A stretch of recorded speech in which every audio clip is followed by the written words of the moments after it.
commence avec un grain de sable. Rien que du sable et de la chaleur.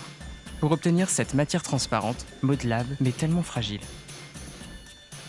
La naissance du verre date de l'Antiquité, considérée comme une substance divine qui a pris bien des formes. À travers les âges, le verre a été utilisé comme outil, puis l'art s'en est emparé.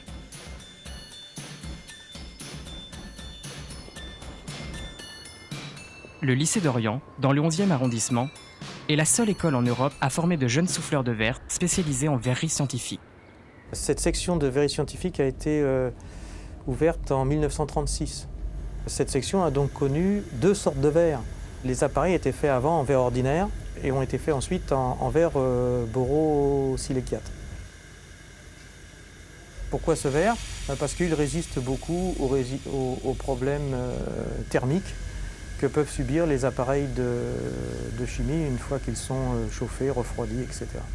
C'est le geste qui est très important, qu'on se trouve à une table ou qu'on se trouve sur une machine appelée tour. En fait, la différence entre les deux, c'est simplement un problème de volume d'appareil.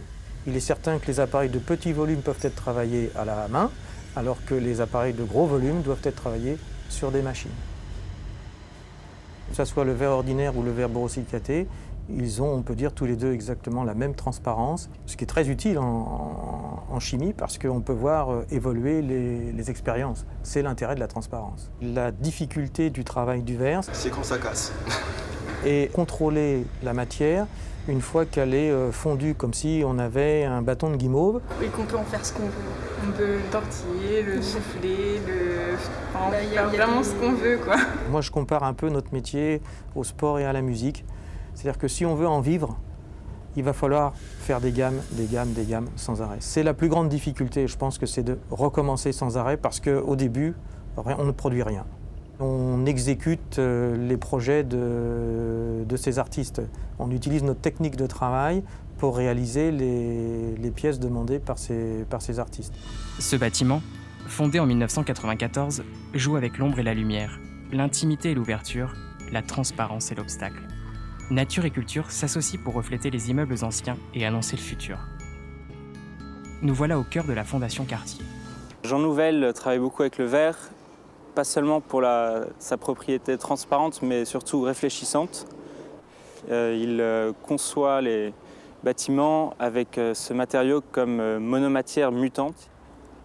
C'est une matière donc, qui permet d'avoir une évolution de la lumière tout au long de la journée sur la façade, notamment de la Fondation Cartier. Les avantages et inconvénients du verre sont assez clairs et nets, on peut dire. C'est la transparence, la lumière, la netteté, l'aspect lisse de ce matériau. Et surtout, du point de vue architectural, la modernité. Le rez-de-chaussée à 8 mètres de haut offre un espace assez complexe pour les artistes parce que c'est un espace totalement ouvert. Ce n'est pas la boîte blanche typique d'un espace d'exposition. Les dimensions qui sont limitées, des verres de cette taille, presque 8 mètres de haut, se font très exceptionnellement. Ce sont des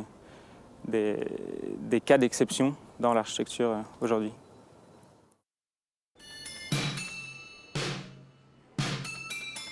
La Maison Rouge nous propose de partir à la découverte du néon, une des nombreuses utilisations artistiques du verre. Ce labyrinthe de couleurs et de formes, organiques et géométriques, est une invitation à contempler la lumière à travers le verre. Le néon, en fait, c'est un nouveau type d'éclairage qui a été mis au point en 1910 par un physicien qui s'appelle Georges Claude et qui, en fin de compte, explore les propriétés spécifiques du gaz néon, à savoir que lorsque ce gaz est traversé par un courant électrique, il émet une lumière particulière, une lumière rouge très saturée. Ce sont des néonistes qui fabriquent ces tubes de néon. Ils partent d'un tube de verre qu'ils vont chauffer avec un chalumeau pour le tordre, le contorsionner, lui donner la forme souhaitée par l'artiste.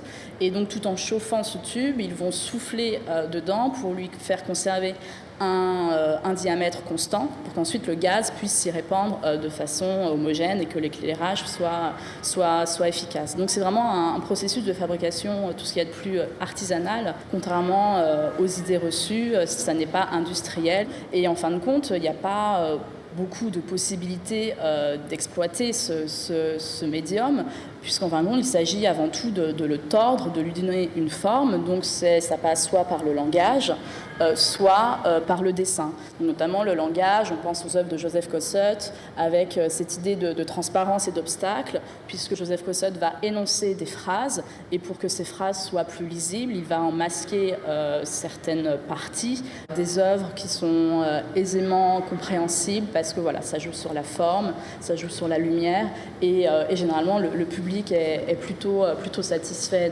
de ce parcours d'exposition, et justement qui n'est pas une rétrospective, qui n'est pas une démonstration, mais plutôt une démarche d'exploration des différents moyens d'appropriation du néon dans l'art des années 40 à nos jours.